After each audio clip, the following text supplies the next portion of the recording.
Boa noite, colegas da prevenção. Estamos aqui no meu home office, aqui no ensino remoto emergencial. Meu nome é Ricardo Machado. Hoje é dia 1º de outubro de 2021. São agora 19 horas e 3 minutos. E essa nossa aula da nona semana, né? Essa segunda aula síncrona aqui da nona semana. Lembrando que semana que vem encerramos aí o componente, né? Estamos aqui também no campus Natal Central, curso técnico de segurança do trabalho, 4º período, essa é a disciplina de prevenção e combate a sinistros. E hoje, gente, a gente vai ver a questão da NR20, tá? Eu sei que você já deve ter estudado um pouco da NR20 aí em outra disciplina, na parte de prevenção de acidentes, mas tem umas partes ali de capacitação e para prevenção de incêndio que eu acho que interessa a gente ver aqui nessa disciplina também. Tá? E como na semana que vem a gente também vai ver o plano de emergência, e a NR20 também prevê um plano de emergência para essas áreas de líquidos inflamáveis, né? Então tem a ver aqui com o nosso componente, vamos dar uma explicada melhor, tá? Tá tudo bem com vocês? Estão me ouvindo bem?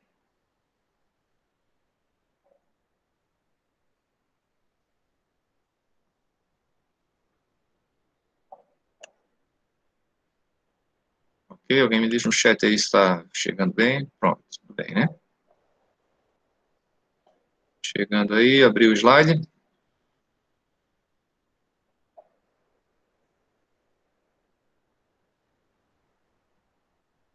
Vamos lá, a audiência está meio... Sim, professor, tudo certo. A audiência está meio fraca hoje aí, sexta-noite, né? Mas daqui a pouco o pessoal chega aí. Gente, então, sobre as atividades, né? Vão ficar abertas lá, ainda dá para vocês fazerem as da primeiro bimestre ali, se ficar devendo alguma. Tá? E as dessa semana, eu vou ver agora se no fim de semana eu já lanço essas notas todas no SWAP, tá? Talvez vocês já estejam até aprovados aí, nem saibam ainda. Tá? Porque talvez já tenham nota boa, mas agora façam as outras, porque por causa da frequência, né, para a gente registrar a presença, cada atividade aí vale 2 presenças, tá? Além da nota. Então, vamos lá, dados esses avisos paroquiais aí, vamos iniciar nossos trabalhos de hoje. Essa norma, gente, da NR20, como outras NRs, né, nos últimos 2 anos aí, elas foram atualizadas, né, o pessoal dizia até que era uma simplificação, né? Não gosto muito desse termo, né? Porque se a gente simplificar demais a prevenção, a gente aumenta os acidentes, né?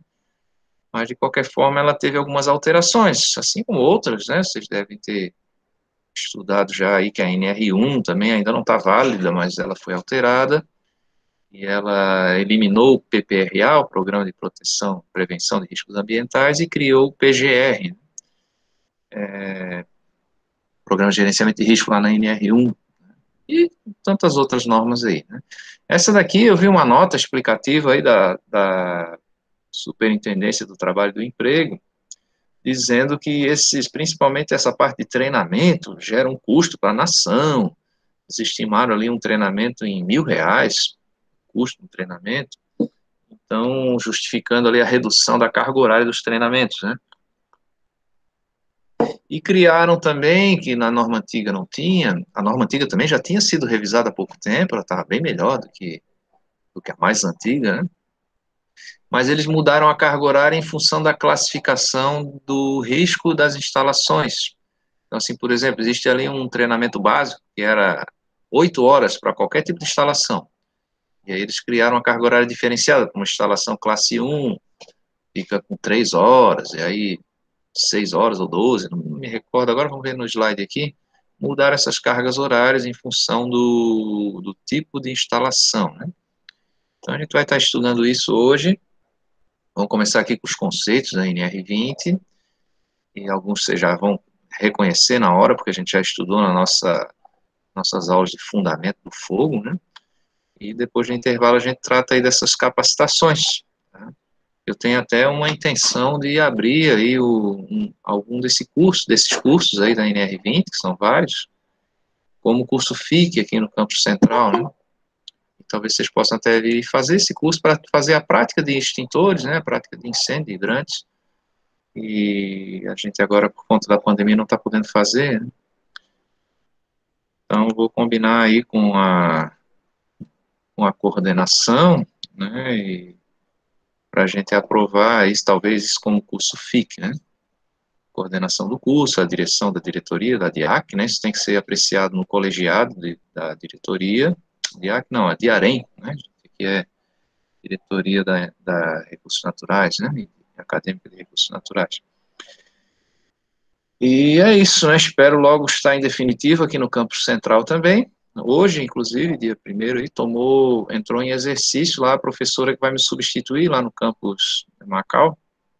Então, agora tem os trâmites só do remanejamento, que eu já fui contemplado, né, só mesmo a liberação lá, né, e passar também passar o serviço para essa professora nova lá. E aí tem que se conferir várias coisas, por exemplo, se tem algum patrimônio no meu nome, se eu estou devendo algum livro na biblioteca, algumas coisas assim, e para poder ter essa liberação, né. E já vou chegar no campus Natal Central de férias, ó, dia 10, já tem as férias programadas, né, nossas férias aí de aula também, que a gente acaba sendo forçado a tirar férias, lógico, né, junto com os alunos aí. Então, vou chegar no campus central já de férias, né? Maravilha, né? Que empregão. Nós temos uns planos aí para o futuro aí, principalmente para o ano que vem, de abrir alguns cursos FIC. Eu tenho a ideia de fazer um curso de trabalho em altura também, espaço confinado. Vamos pensar aí. O professor Alexandre está bem empolgado lá com essas minhas ideias aí revolucionárias. Vamos lá, gente. Então, a gente está vendo aqui a NR20 e eu mandei para o WhatsApp de vocês esse vídeo é feito pela FEComércio, né, Federação do Comércio, e claro que ele é um vídeo de uma entidade patronal, mas ele é interessante, ele é direcionado aí aos proprietários, né, de postos de combustíveis, e ele detalha a NR, é um vídeo muito profissional, tem uma apresentadora famosa ali, uma qualidade muito boa de vídeo, de áudio, né, um videozinho bem bacana para vocês terem esse panorama de uma das instalações que a NR atende, né, que é essa instalação de classe 1, que é o famoso posto de gasolina, aí, postos de serviços de combustíveis, né. Então não vai dar para a gente passar esse vídeo aqui, porque tem direitos autorais, mas vocês assistam lá, como motivador. Então, qual é a diferença de um combustível para um inflamável, né? Todos dois, a gente consegue obter aí a chama, né, a combustão com emissão de chama. Tá? A diferença está pelo ponto de fulgor. Tá?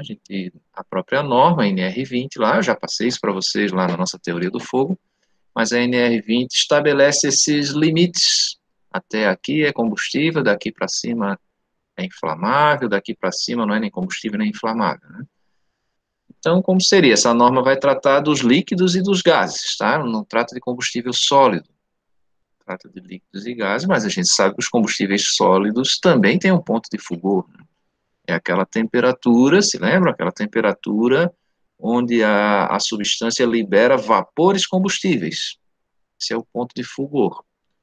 Agora, quando a gente aproxima, se essa substância está nessa temperatura, a gente aproxima uma fonte de ignição ali, existe um flash, por isso que os americanos chamam de flashpoint, né, faz um flash.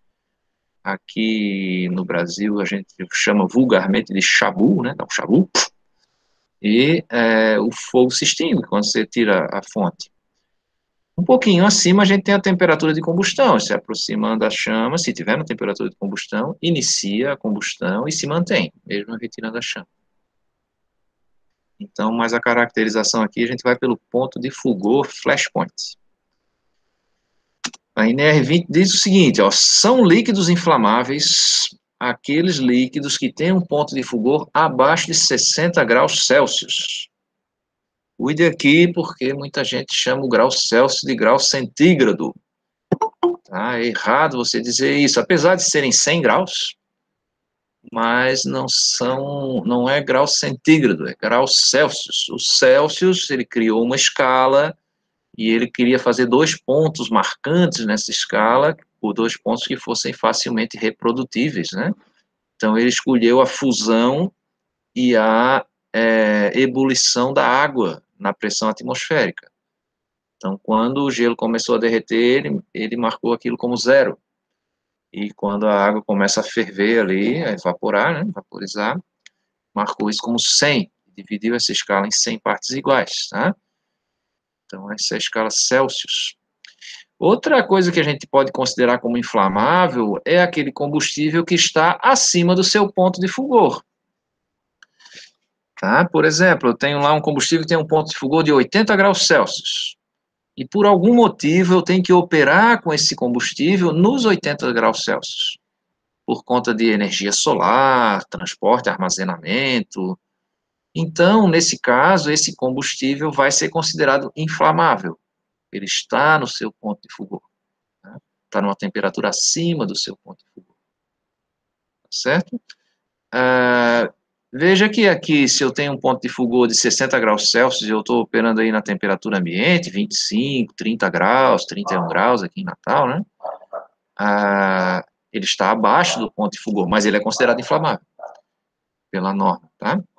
A gasolina, por exemplo, é menos 42 graus Celsius, negativos aí, né? Então, se eu estou trabalhando com 30 positivo, ou se eu estiver com 0 grau, mesmo assim a gasolina está muito acima do seu ponto de fulgor, né? Ela está prontinha para queimar, né? O óleo diesel é 40, 42, por aí, positivos. Então, ele também é um inflamável. Mas ele é mais, vamos dizer assim, mais dócil do que a gasolina. É por isso que eu uso ele nos treinamentos práticos aí, é mais seguro, né? Você joga um fósforo no diesel, na temperatura ambiente, o fósforo apaga. Apesar de ele estar na temperatura de fulgor, mas eu tenho que ter uma chamazinha maior para conseguir atingir ali os vapores. Quem chegou aí agora, está aqui o link de chamada no chat, tá? Aqui. Muito bem.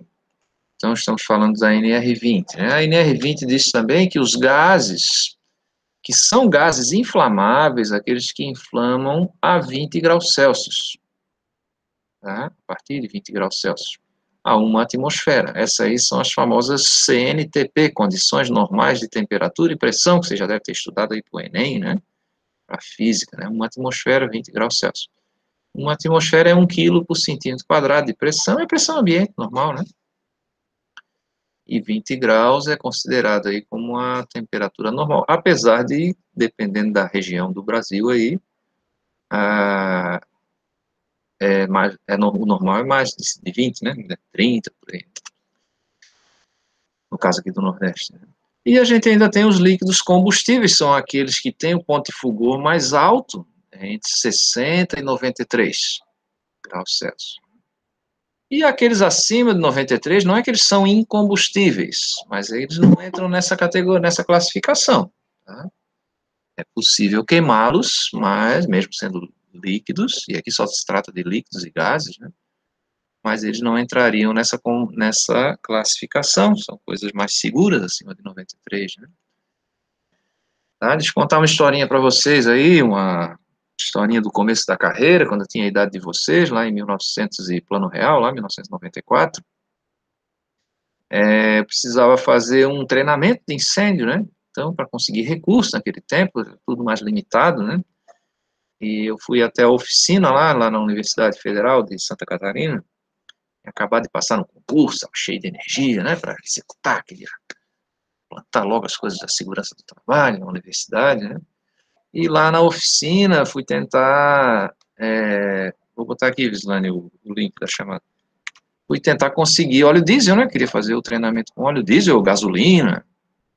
E aí o rapaz disse para mim, ó, gasolina é muito perigoso, não é bom você usar não. Eu tenho aqui óleo queimado, isso é uma maravilha para você usar no treinamento, tal. Beleza, então vamos usar esse óleo queimado, né?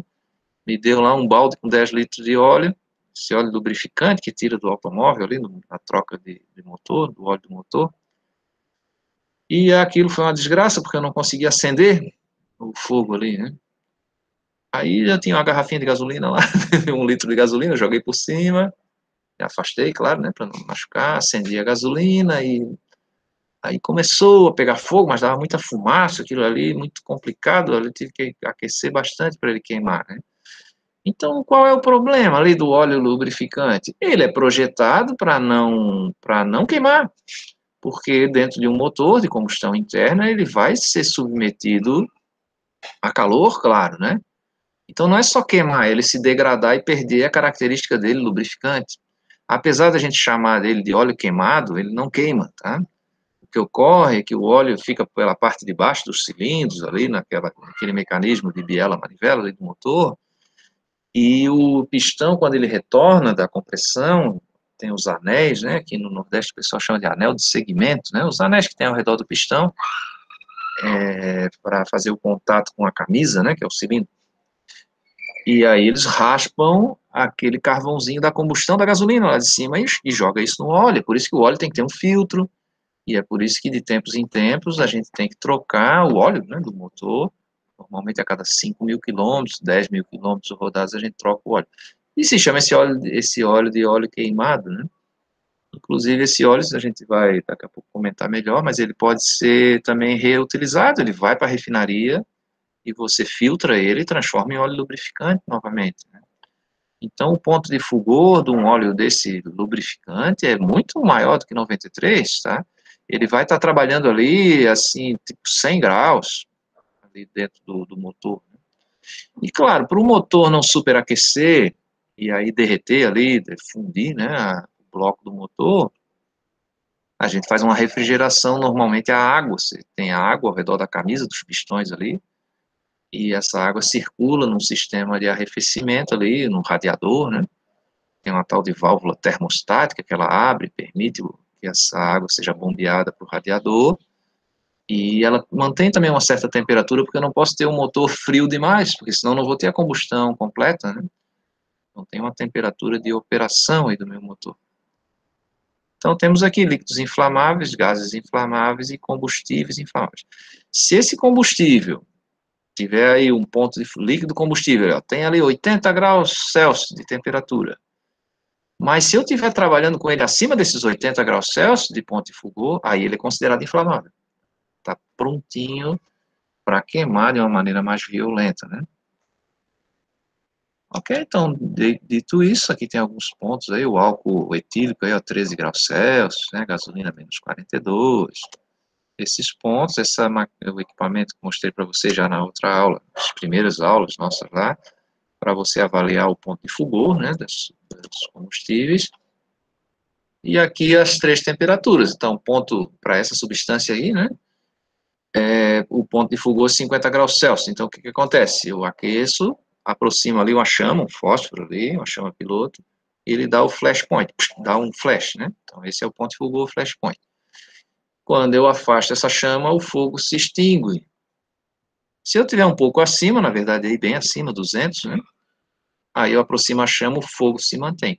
E ali 253, para essa substância, porque cada substância tem uma temperatura, eu tenho o ponto de ignição. Então, inicia a chama sem precisar de uma chama piloto. E é claro que eu tenho que me preocupar com isso, né, para não deixar iniciar um incêndio de forma espontânea na minha instalação, né. E essas instalações aqui, onde a gente armazena, processa, transporta os líquidos inflamáveis e combustíveis, e os gases também, a gente classifica em 3 classes, né? 3 segmentos aí. A classe 1 é a mais leve, classe 2 intermediária, classe 3 é a pânquea, de maior risco, né? E claro, quanto maior o risco, nesse caso aí, aumentando a classe, aumenta o risco, eu vou ter que aumentar as proteções também. Então, a classe 1, gente, é o posto de serviços aí, onde a gente vai abastecer o nosso automóvel, né? Então, posto de serviço com inflamáveis ou líquidos combustíveis, né? Esses inflamáveis aí são gases ou líquidos, tá? Também atividade de distribuição canalizada de gases inflamáveis, onde a pressão de trabalho vai ser máxima 18 quilos, né? 18 atmosferas, 18 quilos por centímetro quadrado. Então, eu tenho o gás metano, por exemplo, que a gente usa aí, o gás natural veicular, no posto de combustíveis, e também tem as tubulações pela cidade, a gente tem redes de gás, né? Lá o Mido Emol, por exemplo, sempre falo desse shopping, né? Ele não tem central de gás, ele usa da rede, da tubulação, se eu não me engano, é da empresa Potigás, né? Empresa aí que distribui gás de maneira tubulada.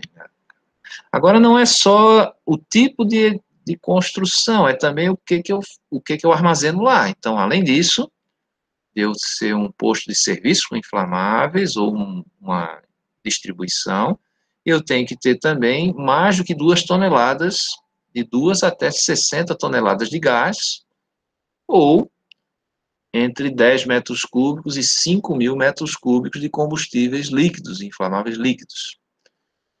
Então, na classe 1 se enquadram aí todos os postos de serviços aí de combustível, de abastecimento de veículos, tá? Vou estar nessa faixa aí, né? A 2 a 6 toneladas de gás, o gás aqui a gente não mede no volume, né? Porque, claro, ele é compressível, né? Então a gente mede como peso, como massa. Classe 2, ó, engarrafamento de inflamáveis, atividade de transporte em dutos, atividade de distribuição de gases e líquidos ali, dutos, né? E também o gás, né? Na mesma pressão de 18 quilos. Só que agora, ó, ele é classe 2, porque além de fazer isso aí, ele também tem um volume, um peso maior de gás, entre 60 e 600 toneladas, e um volume maior de líquido, entre 5.000 metros cúbicos e 50.000. Então, essa seria a classe 2. Tá? E a classe 3, aí as usinas, né? Refinaria, unidades de processamento de gás natural, filtragem, processamento, né? Instalações das petroquímicas, da indústria petroquímica, que vai estar refinando esse petróleo, transformando em outras coisas, por exemplo, lá outros líquidos, né, inflamáveis aí, e as usinas de fabricação do etanol. Aqui no Rio Grande do Norte a gente tem algumas usinas, né, de cana, de açúcar principalmente, mas dá para fabricar o etanol também de milho. Os americanos, norte-americanos, usam muito o milho. E essa fábrica de etanol é a mesma fábrica de açúcar. Então, o que faz aí é a flutuação entre produzir mais álcool ou mais açúcar, é o fato do mercado, né? Então, se o preço do açúcar estiver bom, a gente produz mais açúcar. Se o preço do álcool estiver bom, a gente produz mais álcool. Né? Se o preço do álcool baixar demais, a gente produz mais açúcar para poder subir o preço do álcool. Né? Então, é aquele equilíbrio de oferta e procura aí do mercado. Né? Aqui a gente tem uma usina que eu conheço aqui em Ares, ali perto de Goianinha, no sul, né, do litoral sul aqui, e chama Usina Estivas, ela é do grupo Louis Dreyfus, né, um grupo francês que vem comprando aí usinas de energia, trabalha com energia, né, basicamente, né, o etanol é energia, né? E para fabricar o etanol, eles têm queima de bagaço de cana para poder destilar, né, e essa queima também tem um produto residual aí que é a eletricidade, eles geram toda a eletricidade que eles usam na empresa, e também vendem a eletricidade para o sistema elétrico de potência nacional, aí, né? Tá, é bem interessante lá, ela tem aproximadamente 3.000 funcionários na parte agrícola e 3.000 na usina. E aí, na época da entre-safra, essa usina ela é toda desmontada e feita a manutenção preditiva, porque durante a safra não pode falhar nada, né? Você tem que produzir continuamente. Então, tem muito espaço confinado lá nessas caldeiras, nessas fornalhas. Muito problema também com os líquidos inflamáveis aí, né? E além disso, né, de ser essas instalações, ele tem que também estar acima de 600 toneladas de gás inflamável e acima de 50.000 metros cúbicos de líquidos inflamáveis armazenados, para ser considerado uma classe 3. Por que a gente classifica as coisas, né? Faca, garfo, colher, né? E na cozinha de vocês, né? Na prateleira ter ali meia e roupas íntimas, né? Ter ali no guarda-roupa camisa e calça e vestido separado. Tem uns caras que separam até por cor, né? Tem gente que usa todas as roupas da mesma cor, que é para não precisar tomar grandes decisões, né? O pessoal aí do Facebook faz isso, usa sempre a mesma camiseta, né? Dizia lá o amigo lá da Apple, né? Que ele Ele usava sempre a mesma roupa porque ele não queria perder tempo tomando esse tipo de decisão inútil de tipo de roupa, né? Mas por que que a gente classifica as coisas? Para ter controle. É muito mais fácil se eu tenho uma classe ter controle. Por exemplo, classe social. Por que isso? Para ter controle de arrecadação, controle de marketing, de consumo, de políticas públicas. Então, separa lá até tantos salários mínimos, tanto a tanto, é classe alta, classe média, classe baixa. E no nosso caso aqui, né, na segurança do trabalho, não é uma questão de discriminação, estou desqualificando aquela classe ali, um é pior do que a classe 3. Não, é porque eu vou precisar de maiores elementos de controle nas classes onde eu tenho maior risco, né? Simples assim, tá? Vou ter que ter treinamentos com mais carga horária, com mais conteúdo, vou ter que ter pessoal mais qualificado, vou ter que ter sistemas de proteção mais sofisticados, quanto maior for o risco. Tá? Então, aqui alguns exemplos, ó, sempre que possível, a gente prefere usar o tanque subterrâneo. Tá? Nos postos de combustíveis, tem também um apelo aqui, não só da segurança, mas um apelo também financeiro, porque um terreno num centro de cidade aí custa muito caro, né? Então, para a gente ter um tanque que vai me ocupar um espaço, vou poder usar aquela área ali, é um problema. Então, é mais vantagem eu enterrar esse tanque, porque daí eu posso passar com os veículos por cima. Eu previno também acidente, colisão, né, de algum vandalismo, sei lá, nesse tanque. E, claro, para o risco de incêndio é bem melhor, né, porque se vazar esse líquido, ele não vai criar uma superfície de derramamento aí, que, claro, a gente sabe que o líquido inflamável ele queima na superfície, né? Então é muito mais seguro enterrar. Só que eu tenho um problema que se ele furar, né, se ele vazar, corroer aí, vazar esse líquido, vai contaminar o meu lençol freático, né? E, claro, isso é um problema para o meio ambiente, é um problema também, como a gente está inserido nesse meio ambiente, é um problema sério para o ser humano, né? Tem gente que pensa que meio ambiente é a metade onde o humano não está, não é isso, tá? Meio ambiente é onde a gente está inserido. Então, preservar o meio ambiente é preservar a gente. E aqui em Natal, por exemplo, que a nossa maior volume de água é subterrânea, tem que tomar esse cuidado. E é isso que motivou que o Ministério Público do Rio Grande do Norte a criar o selo verde.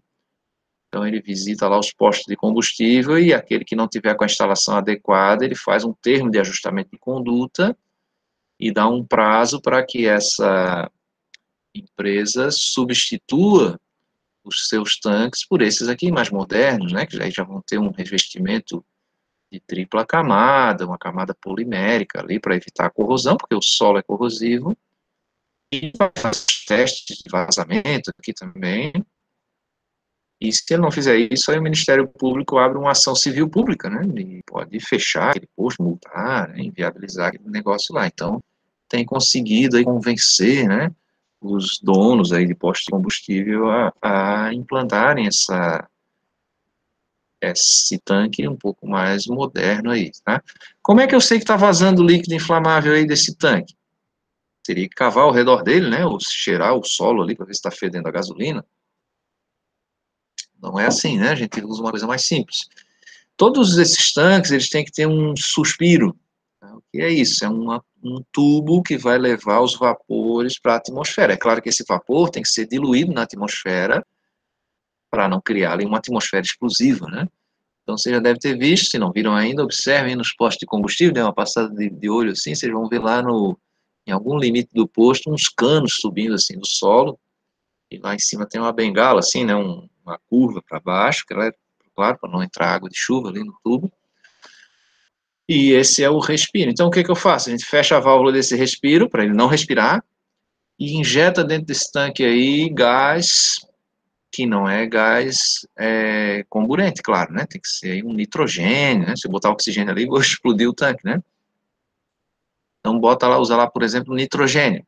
E aí eu vejo um manômetro, se na pressão do manômetro está caindo, né? Se a pressão cair, é porque tem um vazamento. Tá? Então, é feito esse ensaio, tem um engenheiro mecânico responsável por isso, contratado e tal, e aí vai emitir lá um laudo de estanqueidade. Vai dizer se esse tanque realmente está vazando. Doutor, Pode falar, Francisco. também dentro dessa regra existe um valor diário, se eu não estiver enganado, são 600 ml para cada 2.500 litros ou é 5.000 litros, 600 ml de evaporação diária, alguma coisa do tipo que durante a avaliação me parece que é considerada. Aham, sim, sim. Tem umas faixas, né, de controle, não é assim, tem que dar zero, né? Não, tem umas faixas de controle, porque a gente tem, claro, a evaporação, né?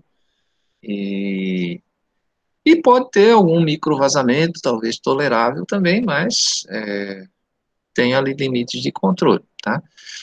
Ah, se esse tanque é de superfície, gente, a gente vai ver no final ali, aí a norma aqui também estabelece uma distância, mesmo nos subterrâneos, existe uma distância entre um tanque e outro, por segurança, né? Mas se ele for de superfície, essa distância tem que ser bem maior. E aí ele também vai ter que ter uma bandeja de contenção, por caso de vazamento ou de incêndio ali, ele conter esse líquido embaixo do tanque, né? E a pista do posto de combustível, ela também tem que ser impermeabilizada, tem que ter uma canaleta que vai direcionar um possível vazamento, também partículas de óleo lubrificante que caem dos carros ali, né? Ou um disparo acidental ali da bomba fora do tanque, né? E vai ser conduzido por um tanque de separação de água e óleo, aí a água vai para a drenagem pluvial, e o óleo é recuperado, esse óleo é misturado com poeira, com outras partículas aí, com combustível também, ele vai para o tratamento, né, vai ser destinado aí para uma destinação correta para não poluir o meio ambiente. Então, veja, ó, eu tenho alguns tipos de treinamento, são esses aí, 6 tipos, tá? 6 tipos de treinamento. O primeiro é aquele que todo funcionário que opera nessa região aí, nessa unidade, tem que ter, a gente chama de informações, né, de treinamento informativo, né. Ah, na verdade, aqui está errado esse slide, não tem mais esse nome integração, não. É introdutório. Esse de informações, esse de introdutório, eu esqueci de mudar esse slide aqui, deixa eu pular aqui. Já vou entrar aqui nessa celeuma aqui, mas deixa eu pular esse slide aqui, eu esqueci de atualizar ele, porque a norma mudou e eu não mudei esse slide. Pronto, toda instalação ela tem que ter planos de inspeção e manutenção. A gente já sabe a diferença de inspeção e manutenção. Inspeção é você comparar o real com um padrão, e a manutenção seria uma intervenção de adequação ao padrão. Tá? Nem sempre o inspetor executa manutenções, tá? Mas é possível o próprio inspetor realizar as manutenções. Se vocês levarem um veículo aí numa autorizada, Chevrolet, Ford, vocês vão ver que em algumas coisas o mecânico vai checar lá e já faz a manutenção, e em alguns outros você tem um checklist lá que uma pessoa até administrativa verifica, e aí já faz a planilha de manutenção lá para o mecânico executar, tá? Não pode ser a mesma pessoa, pode ser pessoas distintas, né? E toda instalação de gás e tal, ela tem que, de gás e líquido inflamável, ela tem que ter um prontuário de instalação, que é o registro, é como se fosse o prontuário médico de um paciente, o registro da vida daquela instalação. O que foi alterado, se algum processo foi alterado, se alguma componente, como as manutenções que são realizadas, né? Então, isso é nesse prontuário, né? Os cursos estão aqui, ó. Então, tem esses 6 cursos, curso de iniciação sobre inflamáveis e combustíveis.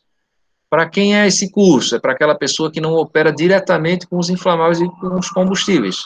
Por exemplo, aquele rapaz que é o caixa da loja de conveniência do posto de gasolina. Tá? Ele está numa área de risco, né? Que é o posto de combustíveis. Mas ele não opera diretamente com combustíveis. Mas por que eu tenho que dar uma instrução para esse cara, hein? Porque ele pode passar naquela área de risco, vai lá acender um cigarro do lado do frentista lá, que é amigo dele, para contar uma piada lá. E, então ele tem que saber lá os riscos que existem ali, né? Tá?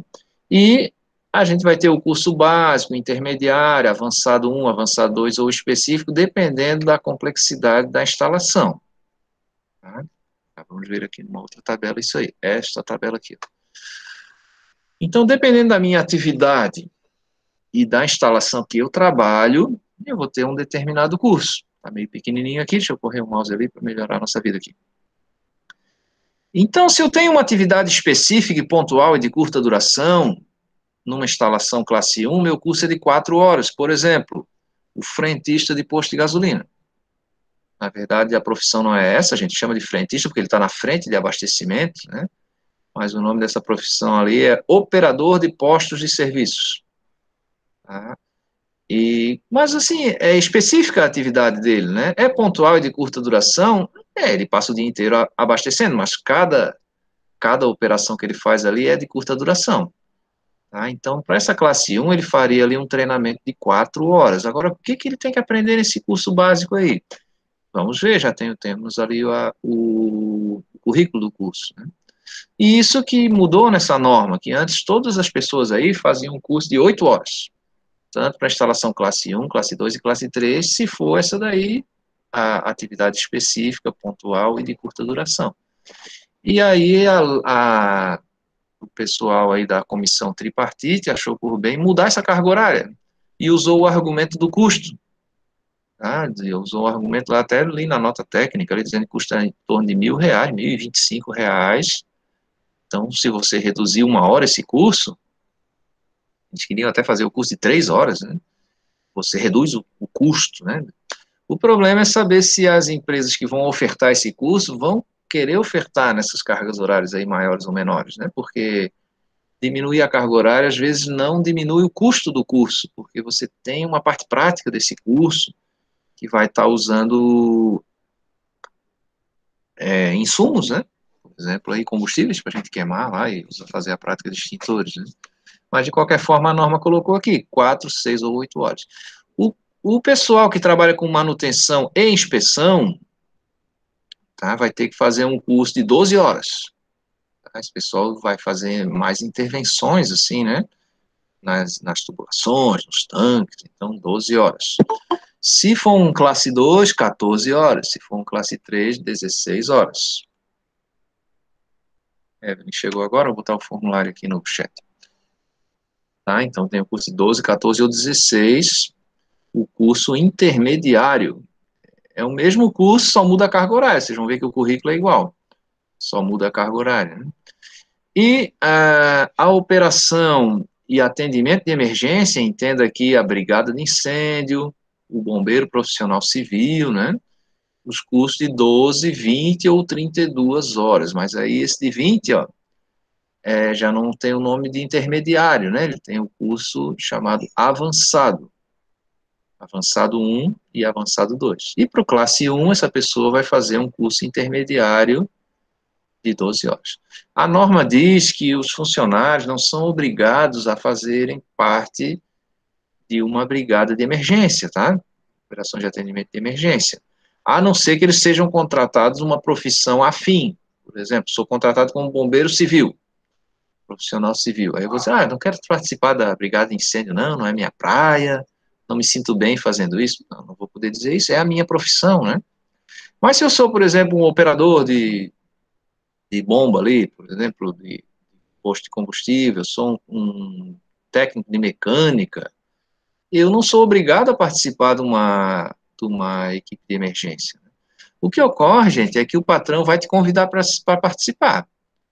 E aí você vai tentar convencer ele, se você não quer participar, né, vai tentar convencer que não é adequado que você participe. Por exemplo, eu tenho trauma emocional, tenho medo de fogo, eu sonho com explosões, e aí o patrão vai optar se aceita o seu argumento ou se manda você embora, né? Porque ele não é obrigado a ficar com um funcionário que não queira fazer as atividades que ele designa, né? Então é um voluntário meio assim, tu e tu, né? E é claro que são escolhidas pessoas estratégicas, né, para fazerem parte aí, né? Então, comum, o pessoal da CIPA e da CIPA também fazer parte da brigada de incêndio, né? O bombeiro civil, quando o pessoal da manutenção também faz parte da brigada de incêndio e atendimento de emergência, tá? Nem sempre a emergência é um incêndio, pode ser um vazamento, já é uma emergência, tá? E aí, se a instalação for classe 2, o curso é de 20 horas, se a instalação é de classe 3, aí já é um curso avançado 2, de 32 horas. E ainda existe o pessoal de segurança e saúde no trabalho. Quem é essa pessoa? Você deve estar pensando aí agora, esse cara sou eu, né? Lembrou da música do Roberto Carlos, né? Vocês são, claro, né? Da segurança e saúde do trabalho. Mas eu tenho também um enfermeiro, médico do trabalho, que vai ter que vistoriar para entrar nessas instalações. Eu tenho aqui o pessoal todo da CIPA, tá? O Bombeiro Civil também, aí. Mas o Bombeiro Civil, como ele já vai estar na Brigada de Emergência, não precisa fazer esse curso específico aí, tá? Já vai ter esse conteúdo no outro curso avançado lá. De qualquer forma, são 2 cursos aí, para classe 2 de 14 horas e classe 3, 16 horas. Tá? Antigamente, a gente chamava a atualização de reciclagem, tá? Vai fazer um curso de reciclagem. Normalmente, quem estava desempregado fazia um curso de reciclagem, né, para se atualizar no mercado e tal. E não se chama mais assim. Se você falar curso de reciclagem, o pedagogo já dá um ataque de nervos, né? Porque esse termo reciclagem ficou mais restrito aí ao meio ambiente, né? As questões de ciclo mesmo, de produto, né, de matéria-prima. Tá? Então, a gente chama agora de atualização, e aí tem essa tabela dos critérios de atualização. Por exemplo, esse curso básico, você vai fazer um curso de atualização de 4 horas, veja que não é a carga total do curso principal, a cada 3 anos. E aqui, se você é um curso intermediário, se for classe 1 é a cada 3 anos, se for classe 2 é a cada 2 anos. Se for classe 3 também é a cada 3 anos, e esse é um curso de 4 horas. Tá? E se for o curso avançado 1, vai ser a cada 2 anos, 4 horas também, e o avançado 2, todo ano, 4 horas. Qual é o conteúdo desse curso? Aqui tem uma brecha na norma, né? A norma diz que o conteúdo desse curso é decidido pelo empregador. Então, isso, claro que a gente, talvez o legislador ali, né, o pessoal que propôs isso, ele entende que o empregador conhece muito bem o seu sistema e ele sabe muito bem o que o seu funcionário tem que se atualizar, né? Mas o problema é quando a gente deixa uma norma assim aberta, ele pode resolver botar aí nessas 4 horas marketing, economia doméstica, outros conteúdos que não têm a ver, né, com prevenção de incêndio, né? Prevenção de incêndio, de acidentes e tal, né? Então, claro que a gente tem que tomar esse cuidado, e a escola que oferta esses cursos aí tem que conseguir argumentar lá com o patrão, dizer, olha, isso aqui a gente não ensina aqui na nossa escola, a gente dá curso de segurança em instalações de líquidos inflamáveis, né? Então, não dá para ensinar aqui a pessoa esse conteúdo que o senhor quer aí de promoção, de técnica de vendas, não dá para colocar aqui. No curso de atualização, porque o curso regular lá, ele tem, claro, um currículo que a gente vai ver agora depois do intervalo, um currículo bem detalhado. Inclusive, se eu puder, eu invento um curso desse aqui no IFRN, tá? Mas para o futuro próximo aí, para o ano que vem, né? Quando a gente tiver presencial aí, vamos ver o que a gente consegue ofertar ele como curso FIC, Formação Inicial e Continuada. Ok, dito isto, todo mundo assinou aí a frequência, vou colocar de novo. Chegou a hora do nosso intervalo de 15 minutos, tá? Vou parar aqui a gravação. Alguma dúvida? Um comentário? Deixa eu interromper a gravação. Professor, semana que vem a gente vai ter aula quarta e sexta normal?